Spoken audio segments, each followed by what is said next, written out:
All right, so we're back for another deep dive with the LPot community, and this time we're looking at discussion number 3 in their Being Alone series. So we've talked about some of the challenges and misconceptions, but now we're getting into the good stuff, like how can being alone actually help you grow? Yeah, I mean, it's kind of a funny thing when you think about it, right? Like being alone has this sort of negative connotation, Hmm. but the LPOC community is flipping that on its head and saying, hey, wait a minute, this could actually be a really powerful tool.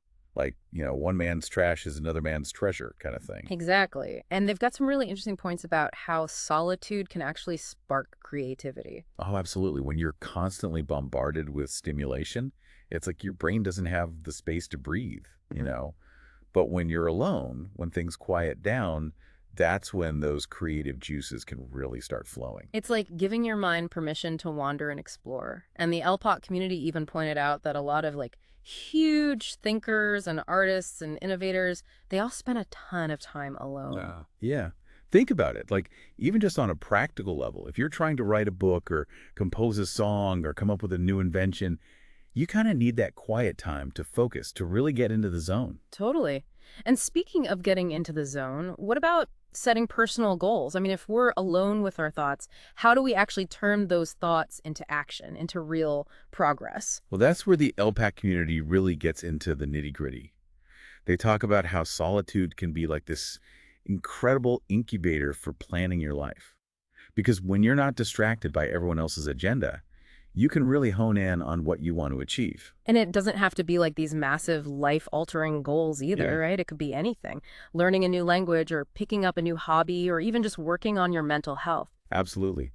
And the LPOC community even suggests some cool strategies for actually making it happen, like creating vision boards, to help you visualize those goals, or using that SMART goals framework to break things down into manageable steps. And don't forget about regularly checking in on your progress. That's huge for staying motivated. Oh yeah, that accountability piece is key, Yeah. especially when you're the only one holding yourself accountable, right? Which kind of leads us to another big theme that came up, self-discipline. I mean, let's be real, it's way easier to procrastinate and lose focus when no one's looking over your shoulder. It's true. But that's exactly where the power of being alone comes in, because it forces you to develop that internal drive, that self-motivation that's going to keep you moving forward even when it's tough.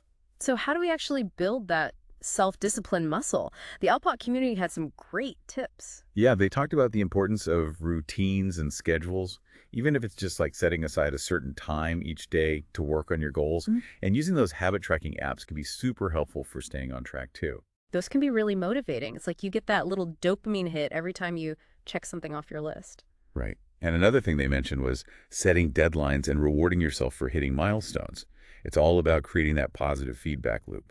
I love that. And it's funny because when you think about it, all these techniques for personal growth, they're not just for when you're alone, right? They can be applied to any area of your life. That's such a good point. These are like fundamental skills for success and well-being. And maybe, just maybe, being alone gives you that extra push to really master them. So to kind of sum it all up, this whole Being Alone series from the Elpa community, it really reframes solitude as this incredible opportunity, right?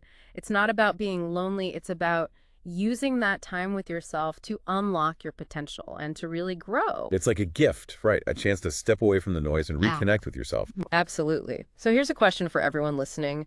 Think about one thing you've been wanting to work on. Could be anything, big or small. How could even a few minutes of intentional solitude this week help you get started? Just something to think about. Thanks for diving deep with us today. Yeah, thanks everyone.